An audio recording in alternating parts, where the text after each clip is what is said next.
Տիկին Ռիմա, մարդիկ ինչպես ճանաչեն ձեզ, դուք եթե ինքներդ ձեզ բնորոշելու լինեք, ինչպես կբնորոշեք, ինչպես կներկայացնեք։ Ես ուզում եմ ասել, ես որ պիտի գայի, դուրս եկա ստեսություն ասելու ծանոթներին, որ գնում եմ Հայաստան։ Մի ռուսկին, որ առանձնապես մոտ ծանոթ չենք, ուղղակի բարևել ենք, մի քանի բառ զրուցել ենք, կողքից լսել եմ, որ իմ մասին շատ լավ է խոսում, նրան էլ ստեսյունարի երեխայի բանը ձեռքին գնում էր, կանգնեց, որ իմացավ գնում եմ, մի քանի շոյող խոսք ասեց, ու ասեց դուք ինձ համար հայերի էտալոնն եք, հայի, ես հայերին ճանաչում եմ ձեզանով, և այնքան ինձ դուր եք եկել, որ ինձ թվում է բոլոր հայերը այդպես լավն են, հիմա չգիտեմ, այդ բանը ինձ ոգևորեց, ու ես նույնիսկ ինքնաթիռում գալիս, ինքնաթիռը ուշացումով էր գալի կես ժամ, բարձրացել ենք, ես կանգնեցի ու խոսքը ուղղեցի ժողովրդին, խնդրեցի, որ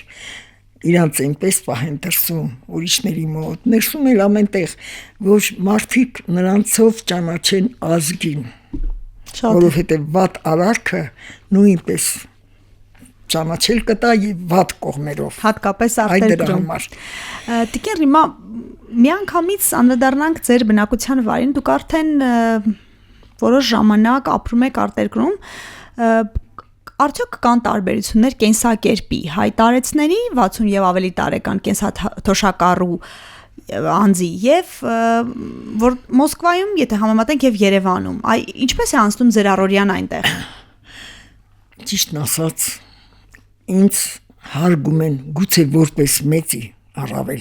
հետո որ զրուցում են ինձ հետ, միշտ ասում են, մենք չենք կարող հավատալ, որ դուք այդ տարիքի եք, որովհետև շատ ստապ միտք ունեք, լավ եք խոսում ամեն ինչի մասին, չգիտեմ, ճիշտ են ասում, թե ուղղակի քաղաքավարություն են անում,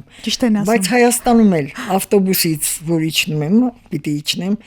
ինձ անպայման շնորհակալություն ասում իջնողը կամ ես իջնելիս ասում են շատ հաճելի էր ձեզ հետ, չգիտեմ ճիշտ են ասում թե չէ։ Ճիշտ են ասում։